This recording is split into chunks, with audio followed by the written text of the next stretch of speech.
Gue juga ada satu cerita nih ya kan, tentang orang yang punya 7 nyawa, Son. Lo tahu gak sih cerita tentang orang yang punya 7 nyawa, Son? Ada seorang lelaki yang bernama Ismail Azizi, yang umurnya itu sekitar 40 tahun lah gitu. Karena dia udah dinyatakan mati sebanyak 6 kali, Son, sebenarnya. Kok bisa? Setelah dokter meriksa dia, beberapa saat kemudian dokter menyatakan kalau dia ini sudah meninggal.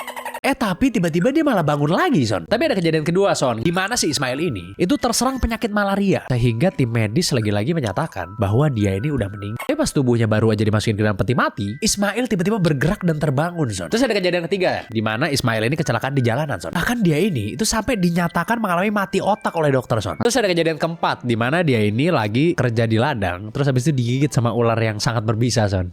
Karena lokasinya jauh dari pertolongan medis, racun ular tersebut langsung nyebar ke seluruh tubuhnya, yang akhirnya itu membuat dia sampai tidak responsif lagi. Dokter kemudian menyatakan bahwa Ismail ini itu meninggal lagi, yang keempat kalinya nih kali ini. Hal ini membuat Ismail tuh sempat terbaring di kamar mayat sebelum akhirnya dia hidup kembali, Son. Di suatu hari, Son, si Ismail ini kepleset masuk ke dalam lubang septic tank, Son. Ketika warga berhasil menyelamatkannya, dia ini udah dalam kondisi nggak napas. Tapi ternyata nggak lama setelah tubuhnya dikeluarin, dia kembali sadar dan bernapas seperti biasa, Son. Mereka tentunya ketakutan dan menganggap bahwa Ismail ini adalah seorang penyihir yang berbahaya, Son. Akhirnya di suatu hari, sekelompok warga mengepung rumah Ismail dan membakar rumah tersebut dengan keadaan Ismail lagi ada di dalamnya, Son. Wah, hadis yuk. Ismail kemudian pingsan karena kehabisan oksigen. Tapi, Son, dia ternyata bangun lagi pas di kamar mayat. Dan akhirnya dia selamat sampai hari ini. Bahkan sampai sekarang nih, Son, kalau lu lihat si Ismail ini, lu masih bisa lihat bekas luka bakar ya, Son, di badannya. Oke. Dia pun akhirnya dikucilkan, Son, karena dianggap gak normal dan dituduh sebagai penyihir. Sehingga sekarang ya dia terpaksa hidup sendirian gitu di sebuah rumah yang terisolasi gitu, Son. Kasian banget kan?